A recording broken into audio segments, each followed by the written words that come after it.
Hey guys, this is John with the Alpha Channel Update here in Los Angeles for Friday, June 5th, 2024.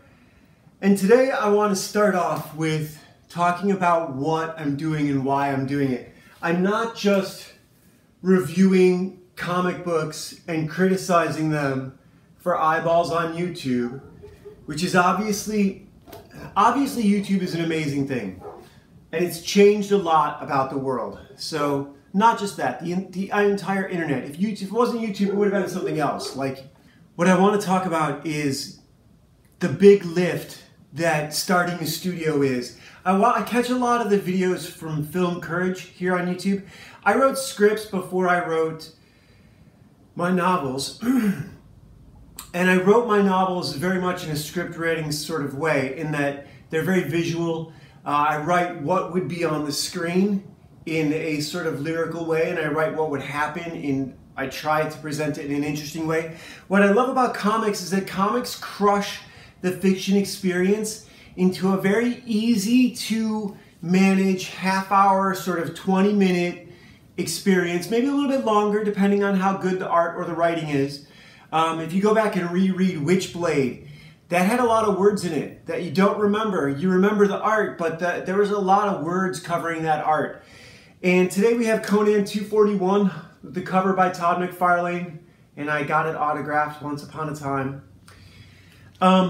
But the way this is relevant, it's what I wanted to do with the studio.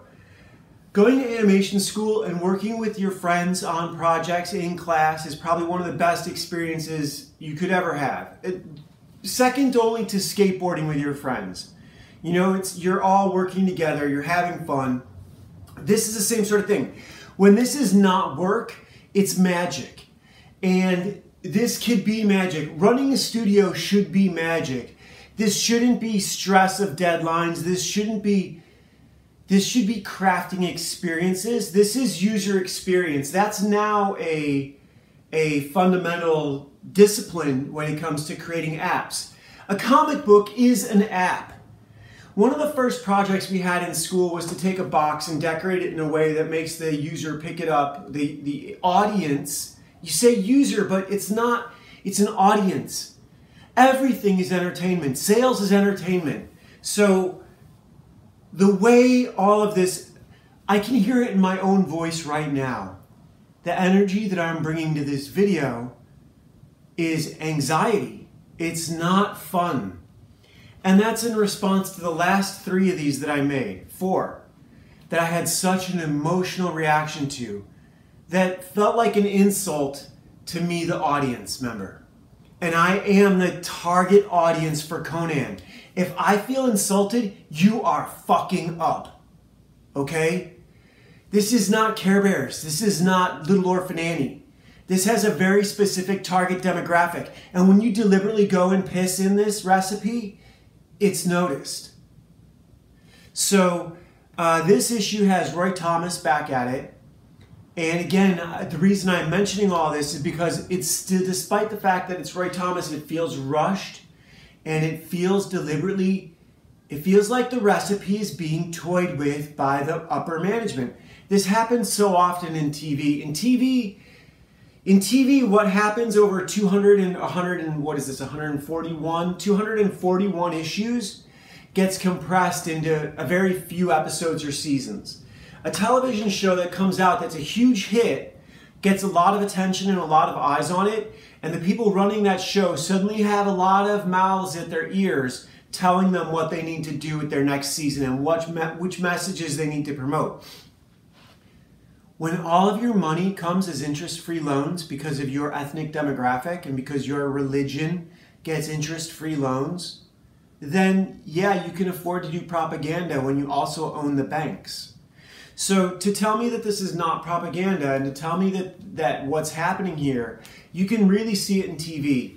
You can really see it in TV. So this is what I want to talk about. This is why I went into this. This is the biggest lift in the world. This is the biggest challenge in the world, to create a branding entity that creates meaning in the world and can make change the way The Robe did. And I'm not talking about the book The Robe, I'm talking about the events of 2,000 years ago and the story that was created around those events.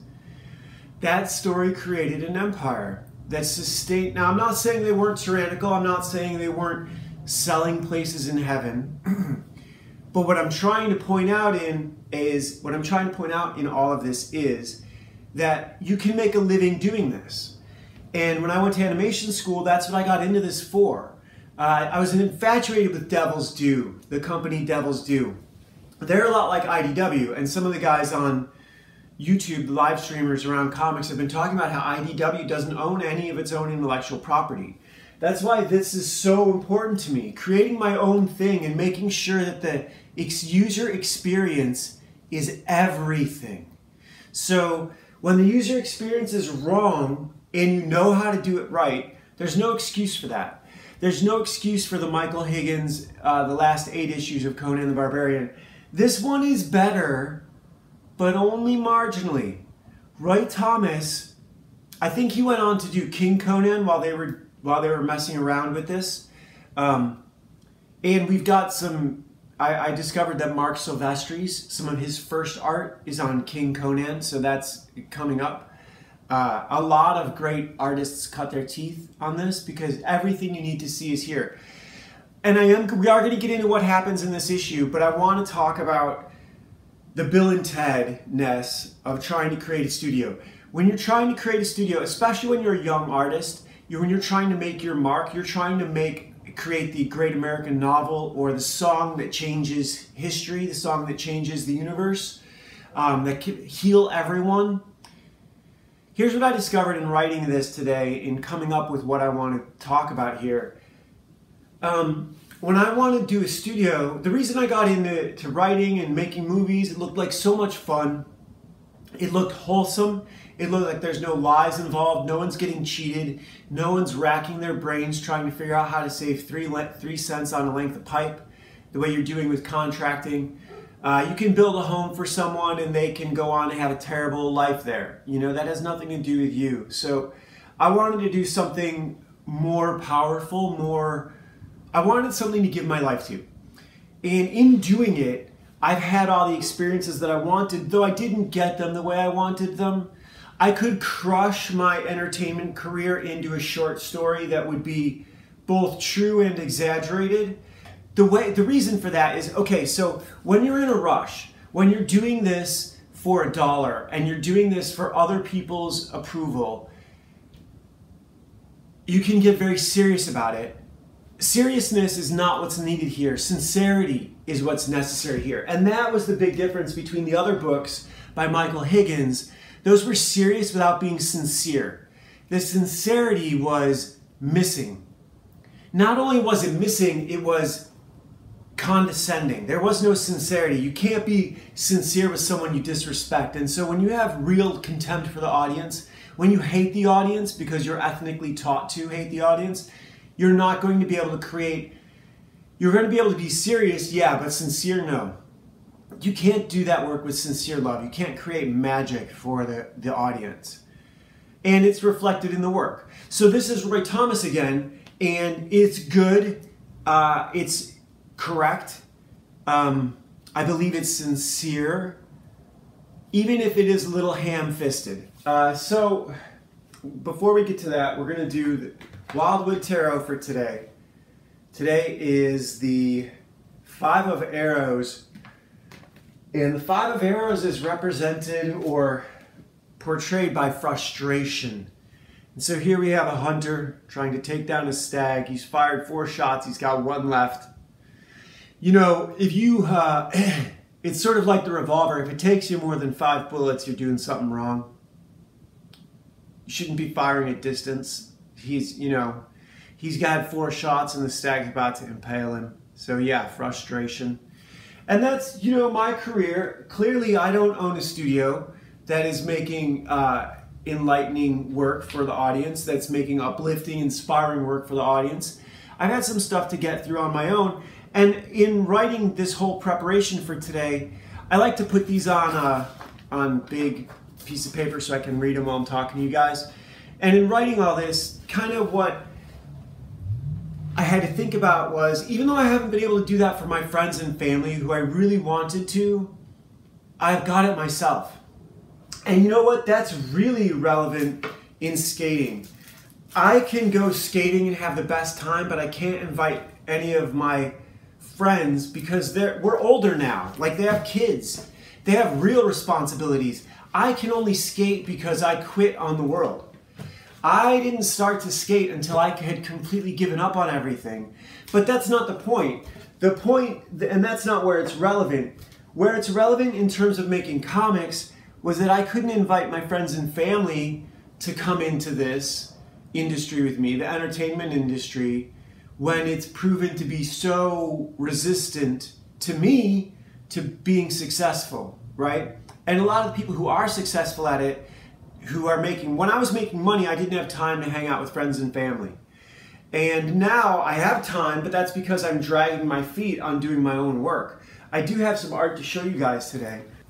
So this is some of the stuff I got done last night. It's hard to convince your friends and family to go out on a limb like this, to end a career in the industry, in the artistic industry, when I haven't made any money at it, you know, when I can't seduce them to it. If you can barely see this, it's a skate park, it's a quarter ramp, whatever. And here we have a sidewalk, a kid skating down a sidewalk. I know you can barely see these, which I'm actually kind of happy about, to be honest. So that's what I did last night. And again, so here's the thing about the Bill and Ted, right? Bill and Ted and Wild Stallions, so they never had a Bon Jovi hit. Did Bon Jovi really change the world? Did Van Halen really change the world? Did the Rolling Stones? Has anyone really changed the world with a song? You know? Jesus kind of got close with the Beatitudes and, you know, turn the other cheek, but that really hasn't worked out. You can only turn the other cheek once, you know? Bruce Lee said, I really love the way the intercepting fist. What the way the intercepting fist means, someone made a GIF of it at one point, and it's a lot like what one of Steven Seagal's one of his things that he really loves to do in Aikido is sort of a slap punch. It's really Wing Chun and Kung Fu, it's not Steven Seagal. So the way the intercepting fist is, when the fist comes toward you, you hit the fist first and use that fist to then hit their face. So when you hit me, I hit you first. And that's the way to do it. But here's what I want to say about Bill and Ted. Bill and Ted once Bill and Ted try and solve the whole world, they destroy their own world. And I spent 20 years trying to get into the industry to create a Shangri-La for my friends and family. And that took the enjoyment out of my journey because I was always trying to do this much bigger lift. But that much bigger lift made me really, really, really strong. Because some of my friends who were just enjoying the ride don't have 26 hours of magnificent audiobooks here on YouTube for you. You can buy them on Amazon.com. You can download them for free from Smashwords as digital audiobooks or as digital ebooks. But Legacy of a Mad Scientist and The Legend of Ashley Fox are both here on YouTube for you to listen to. And this is the first link in the description here, this little black and white comic book. If you want to check this out, I made this with a good friend of mine that I went to animation school with. And you can feel free to download this. And now this will not fix your world, but it will make it better for 20 minutes. For 20 minutes, it'll be fun. And that's all you can offer. As you know, I'm realizing that's all you can really offer anyone. What I wanted to offer everyone was a chance to come and work with us and we could all tell each other's stories, because I only have so many, but then my brothers and sisters have stories, and once you know how to tell a story, you can take their story and help them tell it better. And that was my goal, right? To create a studio where it's all a carousel of stories and we all help each other. And that can still happen. I've developed the skills for it. Comicsgate is making it happen, and so I can work with those guys. We are going to talk about this. We're going to talk about this right now. But I do want to say that what I've discovered is that I was thinking about, why am I doing this? Why don't I just stop doing these videos? Because am I really doing anything for anyone? And I am, and who I'm doing it for is me. I'm doing this for me. I'm not doing it for you. I'm doing it because doing this gives me, this means this is what I get to, you get something by giving it away. And if I want you to have this, and so here I am coming on here to give this to you today. Conan 241, autographed by Todd McFarlane. Look at that cover. I get to look at this anytime I want, and now you guys get to come out here on YouTube and look at this anytime you want. Look at his signature right there in Conan's blue-black hair. This is just an amazing cover. Look at how, look at his proportions. Look at the length of that right arm, the shoulder, the size of the shoulder and the bicep. It almost looks like it's wrong, but it's not. It's extra thick. This Conan, his bone density is so, it's not about the muscles. So that's what's interesting about people, their bone density, the frame, you know, makes for an entirely different shape. I have a lean frame, but I've done really good while working out. But it has nothing to do with this guy's frame. This guy's frame is, you know,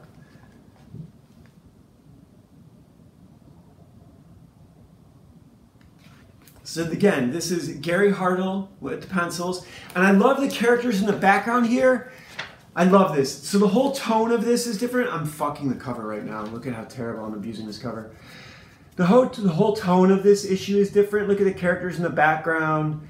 There's just stuff going on. The way it's written is different. I thought about reading this compared with reading the other one. Where Michael Higgins really got the others wrong was the dialogue. The characters spoke like New Yorkers.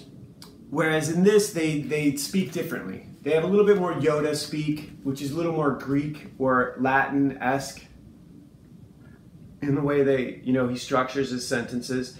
So Conan has just come back to this town where the Tower of the Elephant happened, and these are the remains of it. So we get a little flashback here where Conan's riding through the town. He comes back to the bar where he had the fight, and the table is still broken. You can see the table leg is repaired there. And then we get something that I really do love, and I thought about showing it off with the other books, but I'm gonna show it off right here. This flashback without panel borders.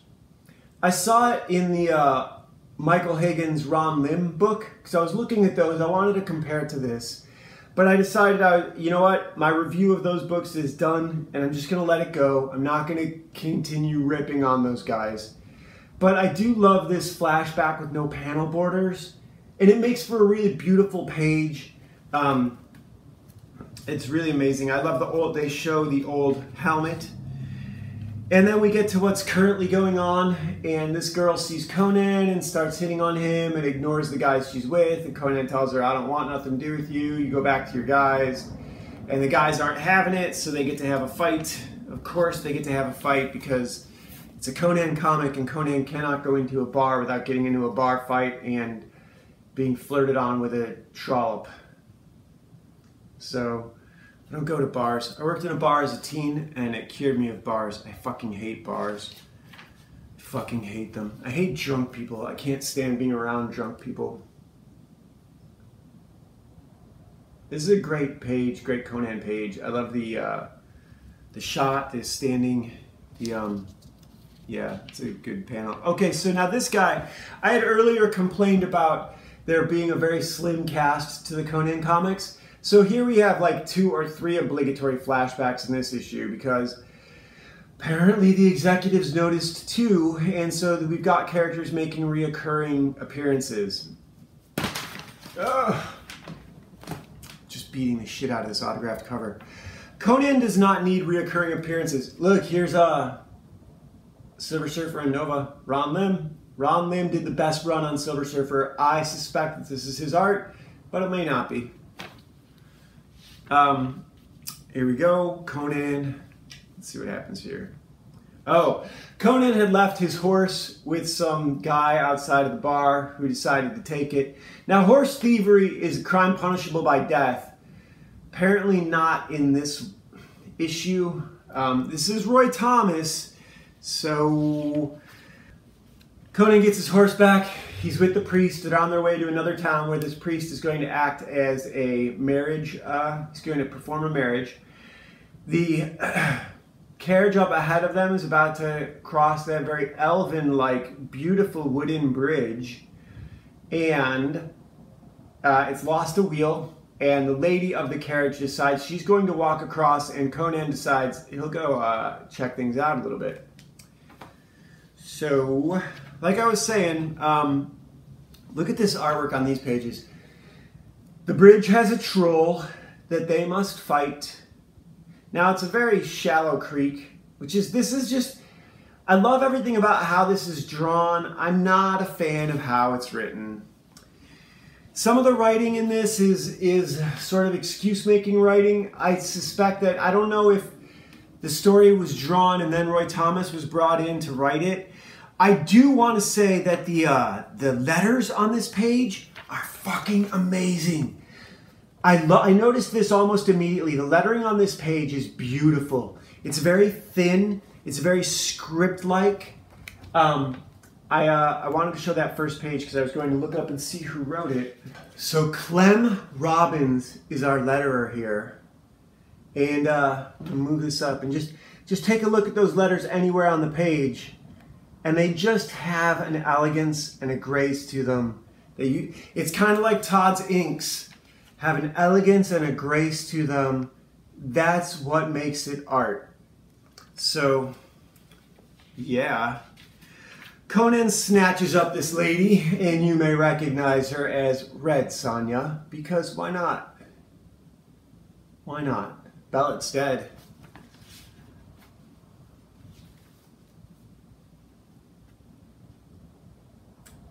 This is fantastic. I love the fight between Conan and the troll in the river just below the bridge. Like, this is everything a Conan comic should be. Again, I'm not super impressed with the dialogue. It could have been, they could have put some more effort into the time of day. I'm not impressed with the white sky background. That could be a little thing to change that. I don't know if this is still George Roussos on colors. So this is Nell Yamatov on colors, and she or he came in with the couple issues, I guess the last issue, probably somewhere in those other issues that George Roussos was no longer the colorist. But I would have liked to see something with the sky. It's just a lot of white space. I don't mind. I really love seeing under the water that they made the water transparent. I can forgive the no sky for how much work went into the water, but the water is the penciler and the lack of sky is the colorist. The colorist could have done something with the sky. It could have been sunset. Sunset skies are always nice. So now Conan has been making choices in this whole book. He says some smart ass shit. He does some cool shit. He's fighting this monster. And even though Red Sonja rescues him, I don't mind so much. They're bickering and they're bantering. It helps. It's kind of stupid the way she punches him. But whatever. I mean, I guess she had to punch him or kiss him, right? And now this guy explains to Conan that he's the priest, that he's come here to marry Red Sonja to the lord of the castle they're heading to. So this is a decent issue. I love the Punisher ad on the back. I don't have any complaints. You know, it's not my place to complain, but it is what it is. Continuing with my sort of bullshit about why I'm doing this. I am doing this for me because it's so much fun. And to that end, I want to tell you guys about a couple links. Arizona Wilder and how does this relate? It doesn't matter. Just go check out her 3-hour interview with David Icke. It's very flat earth kind of stuff. Suspend the disbelief, you know what I mean? It's like Truman Show. It's the entertainment value you get from watching it. You don't have to believe that it's true. Just imagine what if. The what ifs. Remember the what ifs, the Marvel what ifs? Look, for all the Marvel Comics drama, Jim Shooter's not Jewish, you know? I suppose Jack Kirby is, but do I hate Jack Kirby? No. Do I hate Stan Lee? Maybe I should. If they're doing what they, you know, what the other culture warriors were doing, then yeah, then I do hate them. On some level, I despise what they were involved in. I'm not trying to make the world a better place for you, because that isn't fair. I don't know what you need. I'm trying to make the world a better place for me. And to make the world the best place for me would be to be making comics with my friends. A studio of like-minded people working on projects we love that other people love. So that's what I want to be involved in. Not hating on people. But I'm happy to fight anyone anytime, because I fight cement. You don't, do you? You princesses don't fight cement. Battle school girl.